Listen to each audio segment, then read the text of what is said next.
నమస్కారం అండి. SB news 9550కి స్వాగతం సుస్వాగతం. ఏ రోజు వార్త ఆ రోజు మనకు అప్డేట్ కావాలంటే ఎస్బీ న్యూస్ 9550 ఛానల్ను మీరు సబ్స్క్రైబ్ చేసుకుంటే ప్రతిరోజు వార్త మీకు అప్డేట్గా ఉంటుంది.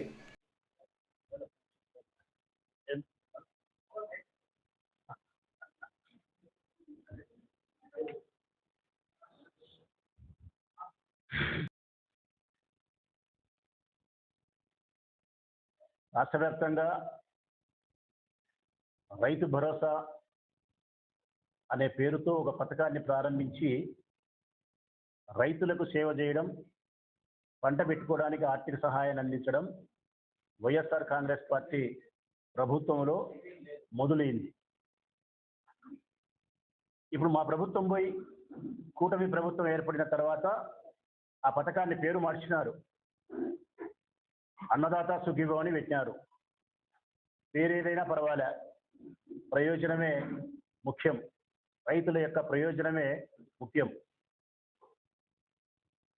ఎన్నికల కంటే ముందు చంద్రబాబు నాయుడు చెప్పిన మాట, ప్రతి రైతుకు వ్యవసాయానికి పంట పెట్టుకోవడానికి కావాల్సిన ఆర్థిక సహాయాన్ని 20,000 రూపాయలు ఈ రాష్ట్ర ప్రభుత్వ ఖజానా నుంచి చేస్తాం. కేంద్ర ప్రభుత్వం ఇచ్చే 6,000 కాకుండా మేము 20,000 రూపాయలు ఇస్తాం. యథావిధిగా జగన్మోహన్ రెడ్డి గారు రైతుల కోసం ఏ ప్రయోజనాలను అయితే చేసినారో ఈ రైతు భరోసా కాకుండా అవన్నీ కూడా యథావిధిగా కొనసాగిస్తాం. ఇది ఆయన మాట ఇచ్చింది. ఈరోజు ఈ రాష్ట్ర ప్రభుత్వం రైతుల ప్రయోజనాల కోసం అన్నదాత సుఖీభవ ద్వారా మొదటి విడత డబ్బులు జమ చేస్తానని చెప్పి ఆ కార్యక్రమాన్ని దర్శిలో ప్రారంభించబోతున్నాం ముఖ్యమంత్రి గారి చేతుల మీదుగా అని చెప్పి గొప్ప ప్రకటనలు చేసినారు. ఈనాడు, ఆంధ్రజ్యోతి వారికి కావాల్సిన పత్రికలకు లక్షల రూపాయలు ప్రకటనల కోసం ఖర్చు చేసి చెప్తా ఉన్నారు. ఈ సందర్భంగా రైతులకు పనికొచ్చే మాటలు మాత్రమే నేను మాట్లాడతా, ప్రజలకు పనికొచ్చే మాటలు మాత్రమే మాట్లాడతా. రాజకీయాలలో మన వ్యక్తిగతమైన విషయాలు కానీ, పనికి మాలిన మాటలు కానీ, బూతు పదాలు కానీ, మీసాలు దువ్వడం కానీ అనవసరం. ప్రజలకు పనికొచ్చే మాటలు మాత్రమే నేను మాట్లాడతా. గతంలో కూడా ఇచ్చే మాట్లాడేవాడినే, ఇప్పుడు కూడా అదే చెప్తా ఉన్నా.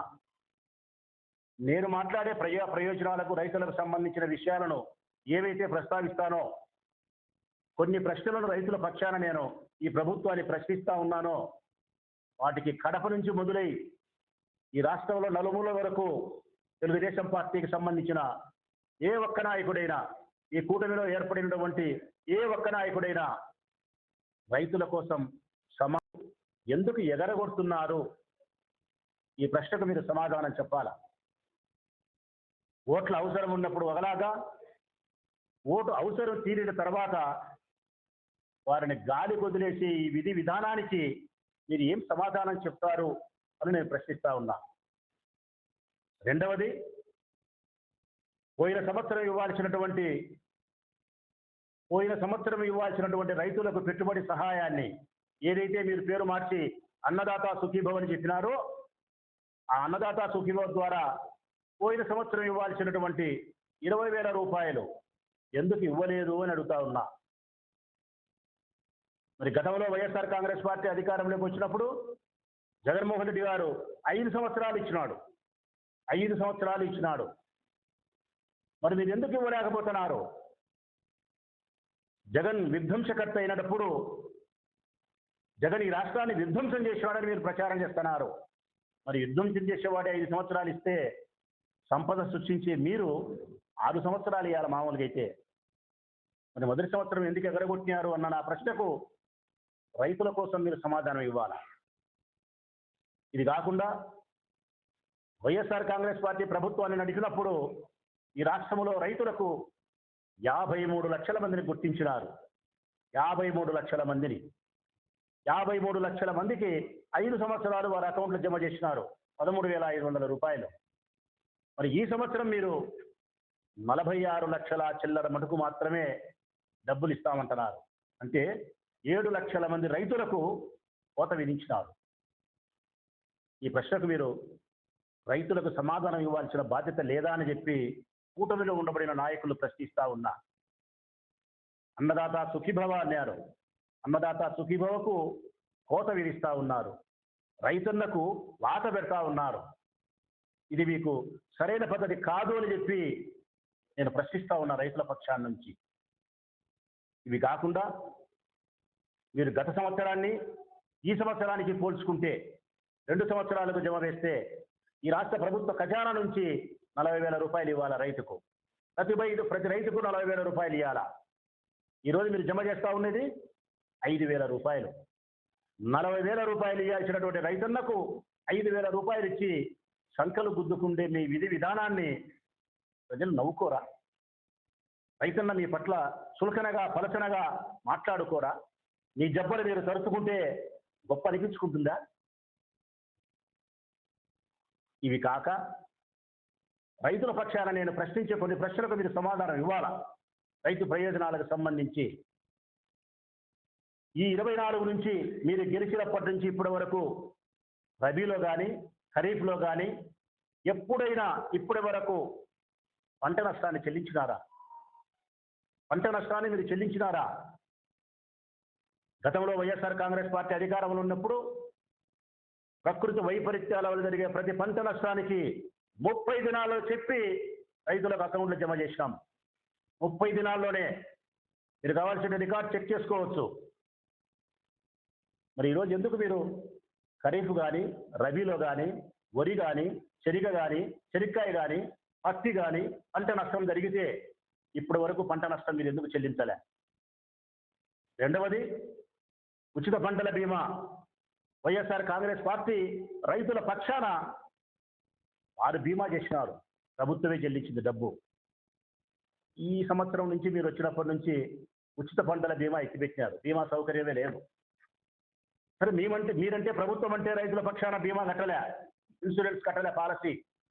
రైతులే ఇన్సూరెన్స్ కట్టుకున్న తర్వాత కూడా మరి పంటకు నష్టం జరిగితే ఆ పంట నష్టానికి మీరు ఇవ్వాల్సినటువంటి బీమా ఇప్పటి వరకు చెల్లించలే. ఇది రైతులకు నష్టం కాదా? మీరు వచ్చినప్పటి నుంచి ఇప్పటి వరకు రైతులకు ఇచ్చే విత్తనాలు సకాలంలో కావలసినంత విత్తనాలు ఇచ్చినారేమో మీ రొమ్ము మీద చేసుకొని చెప్పండి. కావలసినంత కరెక్ట్ సమయంలో మీరు కరెక్ట్ సమయంలో ఇవ్వలే. కావలసిన విత్తనాలు మీరు ఇవ్వలే. నకిలీ విత్తనాలు సరఫరా అవుతున్నాయి. కావలసిన విత్తనాలు ఇవ్వలేకపోతున్నారు. ఇవి కాకుండా ఇంకా ఎన్నో రైతు ప్రయోజనాలను మీరు సర్వనాశనం చేసినారు. రైతులకు సంబంధించిన యాంత్రికమైనటువంటి మరి పనిముట్లను మీరు ఇవ్వగలిగినారా?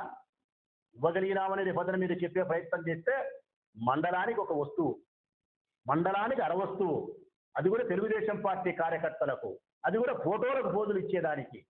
ఇది కాదు వ్యవసాయం. దీన్ని వ్యవసాయము అన్నారు. ప్రతి గ్రామానికి సంబంధించిన ప్రతి రైతు బిడ్డకు మీరు వ్యవసాయ పనిముట్లను విధిగా సబ్సిడీతో మీరు అందించగలిగినప్పుడు సహాయం చేసినట్టు. మీరు వచ్చిన తర్వాత ఒక్కసారి మీరు ఆలోచించండి. మీరు ప్రభుత్వంలోకి వచ్చిన తర్వాత ఎరువుల ధరలు పెరగలేదా? మిశ్రమ ఎరువుల ధరలు పెరగలేదా? పెరగడం అంతా ఇంత కాదు. 150% పెరిగినాయి. 150% పెరిగినాయి. ఎరువులు కానీ విత్తనాలు కానీ పురుగుల మందులు కానీ ప్రతి ఒక్క విషయంలో కూడా ధరలు పెరిగినాయి. మిశ్రమ ఎరువులైతే మరీ పూర్తిగా పెరిగినాయి. పొటాషియం కానీ నత్రజని కానీ విపరీతంగా పెరిగిపోయినాయి.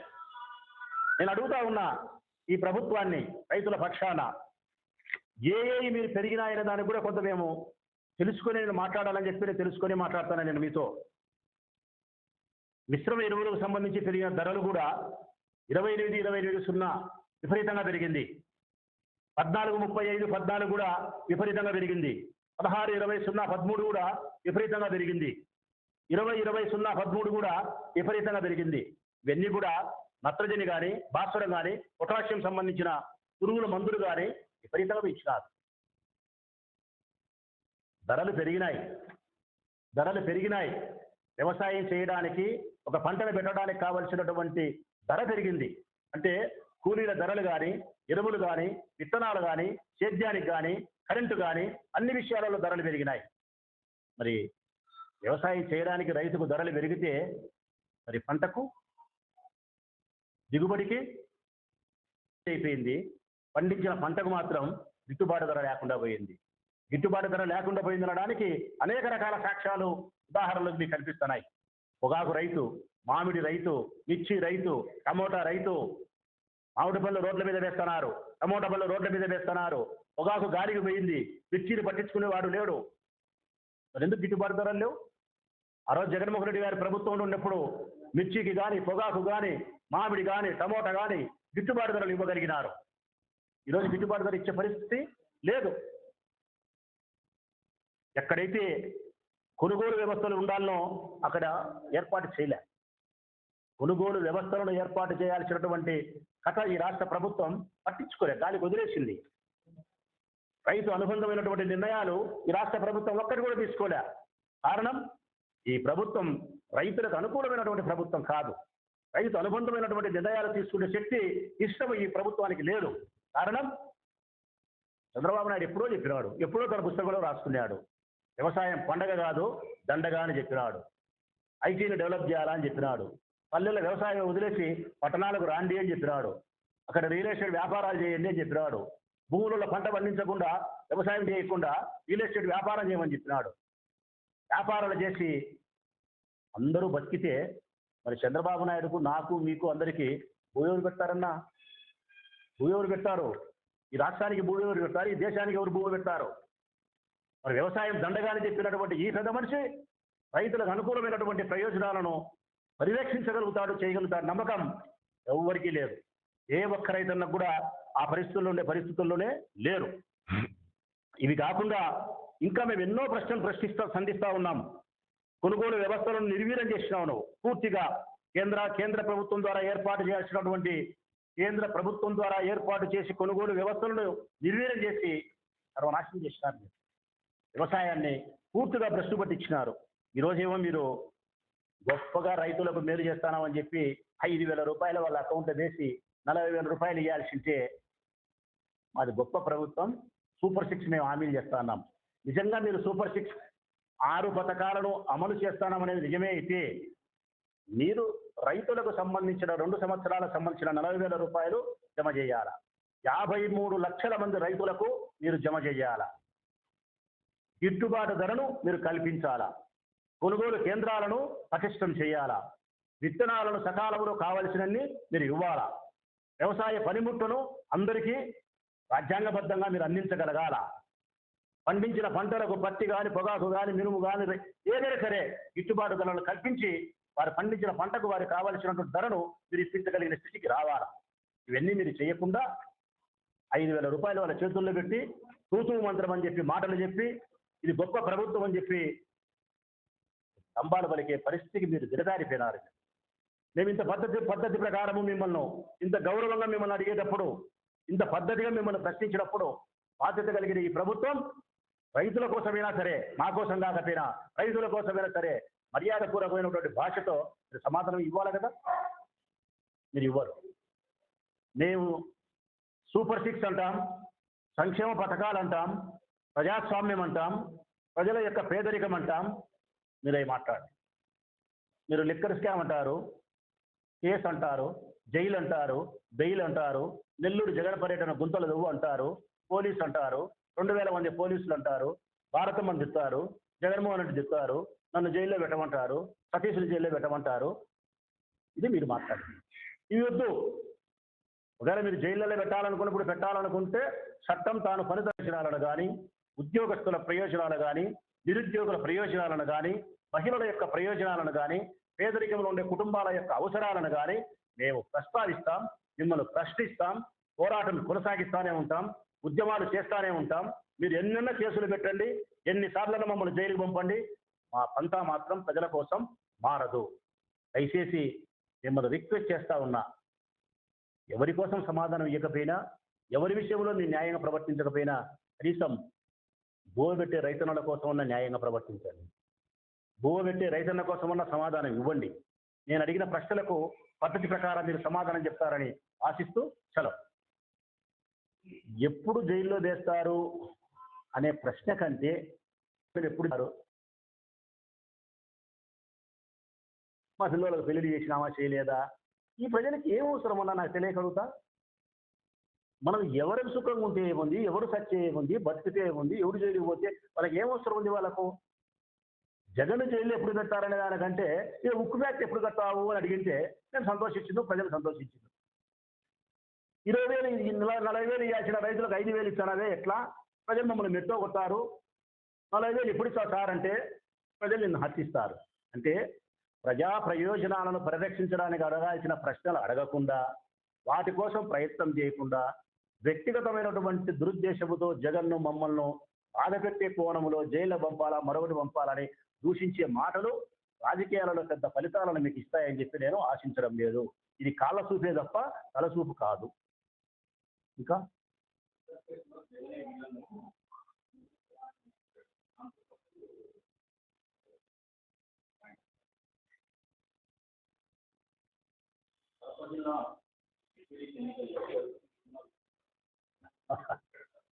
అవును, బీటెక్ రవి మాట్లాడినాడు, మా భార్య పోటీ చేస్తుందని చెప్పి గౌరవప్రదంగా చెప్తున్నాడు. ఆదినారాయణ రెడ్డి అన్న కూడా మాట్లాడినాడు, సినిమా చూపిస్తాము రేపు ఎలక్షన్స్లో అని చెప్పినాడు. ఎవరెవరో వాళ్ళందరూ మాట్లాడుతున్నారు. నేను వాళ్ళన్ని ప్రశ్నలకు వాళ్లకు ఈ రాష్ట్రంలో ఉండే ప్రజలందరికీ తెలియజేయాలని చెప్పి చెప్తా ఉన్నా. రాష్ట్ర ప్రజలారా శ్రద్ధగా వినండి. ఈ పులివెందుల్లో జెడ్పీటీసీ ఎన్నిక ఉప ఎన్నిక ఏదైతే జరుగుతూ ఉందో ఆ ఎన్నికల్లో మాతో పోటీ చేసింది తెలుగుదేశం పార్టీ అనుకుంటున్నారా మీరు ప్రజలారా? కాదు, వైఎస్ఆర్ కాంగ్రెస్ పార్టీ పోటీ చేసింది. రాజశేఖర రెడ్డి కుటుంబ గౌరవం పోటీ చేసింది. మాకు పోటీ చేసింది ఎవరంటే ఇది కాదు, పోలీస్ మాతో పోటీ చేసింది, పోటీ చేస్తూ ఉండేది, పోలీస్ పోటీ చేస్తూ ఉంది. నిజమిది.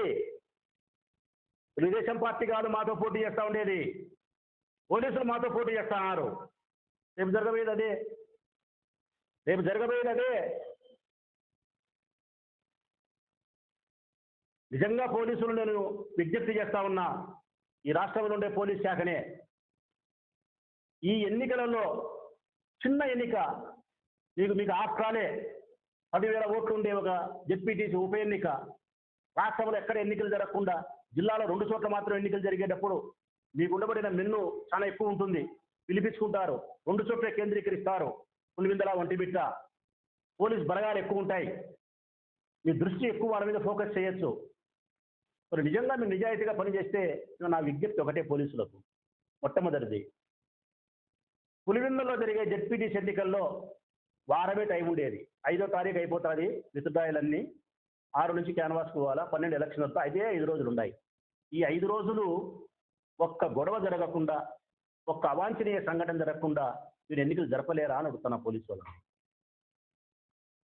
మీరు జరపగలిగితే, ఒక్క గొడవ జరగకుండా, ఒక అవాంఛనీయ సంఘటన జరగకుండా జరపగలిగితే మిమ్మల్ని రాష్ట్రంలో ఉండే ప్రజలందరూ కూడా అభినందిస్తారు. మీరు సమర్థత కలిగినటువంటి పోలీసులని మిమ్మల్ని అభినందిస్తారు. నెంబర్ 2, మేము మంచోళ్ళమయ్యా పోలీసు వాళ్ళము, మీరు చెడ్డోళ్ళు, రాజకీయ పార్టీలు మీరు గొడవలు చేస్తారు, మీరు గొడవలు చేసినాక మరి మేమేం చేయాలా, మేము చేయాల్సిన పని మీరు చేయాలి కదంటే రైట్. పొరపాటున మాలో కానీ తెలుగుదేశం పార్టీలో కానీ ఎవరైనా చెడ్డవాళ్ళం ఉండి చట్ట పరిధి దాటి మేము చేస్తే, తప్పులు చేస్తే మీరు లాఠీ రుణిపించాల్సిందే, పెన్ను రాయాల్సిందే. అప్పుడు ఇరువురి మీద కేసులు పెట్టగలిగితే, ఇరువురి మీద మీ పెన్ను రచనలు చేయగలిగితే, ఇరువురి మీద మీ లాఠీ చెల్లు అనిపించగలిగితే ఈ కడప జిల్లా మిమ్మల్ని అభినందిస్తాను. మూడవది మేము గొడవ జరపకుండా ఉండలేము, మా చేత కాదు. గొడవ జరిగిన తర్వాత ఇద్దరి మీద కేసులు పెట్టాం, ఇద్దరిని లాఠీలతో కొట్టాం, వైఎస్ఆర్ కాంగ్రెస్ పార్టీ వాళ్ళ మీద కేసులు పెడతాం, వైఎస్ఆర్ కాంగ్రెస్ పార్టీలని లాఠీలతో కొట్టాం అని చెప్పి 5 రోజుల్లో మీరు నిరూపణ చేస్తే ఈ ప్రభుత్వానికి మీరు పహారా కాసినారనేది నిజం. మాతో పోటీ చేసింది తెలుగుదేశం పార్టీ కాదు, పోలీస్ అన్నది మాటికి నిజం. మరి ఈ మూడిట్లో దేన్ని నిజం చేస్తారో మీ విజ్ఞతకి నేను వదిలేస్తా ఉన్నా. కానీ మా ధర్మం మాకు ఒకటి ఉంటుంది కదా పోలీస్ అధికారులారా, ధర్మానికి ప్రజాస్వామ్యానికి బద్ధులమైన మేం పట్టిన జెండాను ప్రజాస్వామ్యబద్ధంగా గెలిపించుకోవడానికి, చట్టానికి లోబడి ప్రజాస్వామ్యబద్ధంగా మేము గెలిపించుకోవడానికి మా ధర్మాన్ని మేము పాటిస్తాం. మీరు ఎన్ని ఆంక్షలు పెట్టినా, ఎన్ని మా పైన దౌర్జన్యాలు చేసినా, మాపై ఎన్ని కేసులు పెట్టినా, మా నాయకులను హౌస్ అరెస్ట్ చేసినా, మేము చట్టానికి లోబడి ప్రజాస్వామ్యబద్ధంగా వైఎస్ఆర్ కాంగ్రెస్ పార్టీ జెండాను గెలిపించుకోవడానికి ఎంతవరకైనా త్యాగం చేసేదానికి మేము సంసిద్ధంగా ఉండాం. మా త్యాగాలను మీరు పరీక్షించాలనుకుంటే ఈ ఎన్నికను మీరు వేదిక చేసుకోవచ్చు. మా త్యాగాలను మీరు పరీక్షించాలనుకుంటే ఈ ఎన్నికను మీరు వేదిక చేసుకుంటే కూడా మాకు వచ్చిన అభ్యంతరం లేదు. కానీ ఒక మాట అయితే చెప్పగలుగుతా, 5 రోజులు ఉంది మధ్యలో వ్యవధి, 5 నుంచి 12 వరకు. పోలీసులకు ఇష్టమైతే మా వాళ్ళని అడగకునే మాట ఇస్తాను నేను. మా వాళ్ళని అడగలే, నేను చిన్నోడిని. మా వాళ్ళ లోపల చాలా పెద్దోళ్ళు ఉన్నారు. రఘురామన్ రెడ్డి, జిల్లా అధ్యక్షుడు రవీంద్రనాథ్ రెడ్డి పెద్దోళ్ళు ఉన్నారు. అవినాష్ రెడ్డి, నిర్ణయాలు తీసుకునే శక్తి నాకంటే ఎక్కువ ఉండే వాళ్ళు ఉన్నారు. వాళ్ళని అడగకుండా చెప్తానా. 5వ తారీఖు నుంచి 12వ తారీఖు వరకు ఒక 6 రోజులు అన్నా ప్రచారానికి. నీకు సమ్మతం అయితే పోలీసు వాళ్ళకు 3 రోజులు వాళ్ళు చేయమను ప్రచారం, మేము చెయ్యం. 3 రోజులు, ఏ 3 రోజులైనా వాళ్ళే కోరుకోమను. 1, 2, 3, 5, 6, 7 మేము కనపడే అన్నే కానీ ఆ మండలంలో 8, 9, 10 మేము చేస్తాం. వాళ్ళు కనపడకపోను. వాళ్ళు కూడా అందరూ ఇళ్ళలో కూర్చుంటాం, నాయకులు వాళ్ళు మేమంతా. పోలీసులు మాత్రమే ఉండండి. 12 వచ్చి ప్రజలు ఓట్లు వేస్తారు. ఎవరు గెలుస్తారో చూడు. వాళ్ళు గెలిచినట్టే, మేము గెలిచినట్టే. మేము గెలిస్తే సర్వసాధారణం, పులిందులో మేము గెలవడం. వాళ్ళు గెలిస్తే రికార్డు, గిన్నీస్ బుక్, పెద్ద హీరోలు వాళ్ళే కారు. మేము గెలిచే ఏవి కాదు, మేము సమ్మతమే. మరి 3 రోజులు వాళ్ళు తిరగమను, మేము కనపడం. 3 రోజులు మేము తిరుగుతాం, వాళ్ళు కనపడకమను. చివరి రోజు అందరూ ఇళ్లలో కూర్చుంటాం, పోలీసులు ఉండమను అన్ని బూతుల దగ్గర. ప్రజల స్వేచ్ఛగా రాని ఓటు వేయింది. సమ్మతమేనా? పోలీసు అధికారులు అడుగుతానా, మీరు చేయగలుగుతారా ఈ పద్ధతి? తెలుగుదేశం పార్టీ సంసిద్ధమేనా ఈ పద్ధతికి? ఇవన్నీ ఏంటి జరగవు ప్రజలారా. 6వ తారీఖు నుంచి 12వ తారీఖు వరకు ఈ జిల్లాలో, ఆ తాలూకాలో ఎన్ని దుర్మార్గాలు జరగాలనో, ఎన్ని ఘోరాలు నేరాలు జరగాలనో, ఎంతమంది మీద కేసులు పెట్టాలనో, మమ్మల్ని ఎంతమంది జైలు పంపాలనో, ఎంతమంది ఇంకా ఏమేమి చేయాలనో, ఇవన్నీ పుష్కలంగా జరగకపోతే నన్ను అడగండి మళ్ళీ 13వ తారీఖు. నెక్స్ట్ నేను ఇంత బాగా తిరిగి చెప్పిందండి భాష కూడా, కడప భాషలో చెప్పినా. అంతకు మించిపోవాలంటే మళ్ళీ బూతులు వస్తాయి. అవి వద్దు, బాలే అంత కడప నా కొడుకులు బూతులు మాట్లాడతారు కడపలో వాళ్ళందరూ. మనం నైస్గా మాట్లాడతాంగా.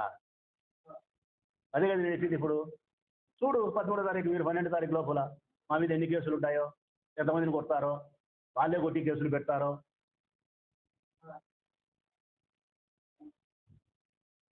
ఏమన్నా ప్రశ్నలు ఉంటే చూసుకోండి, సాక్షి వాళ్ళు చెప్పదవే.